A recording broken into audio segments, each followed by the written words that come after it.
Let's take 1 hour to make this delicious German red cabbage that will bring your childhood's memories back. For cooking, melt butter or lard in the large pot you will use for cooking. Add onions and salt and fry them until translucent. Then add apples and fry for another minute. Now it's time to add grated red cabbage, which also gonna be fried for another minute. Pour the apple juice all over the cabbage, add vinegar and the spices.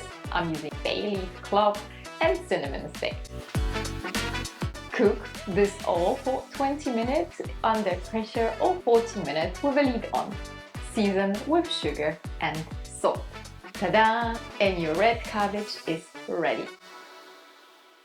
Thank you very much for watching and I will see you with a new recipe tomorrow. Bye!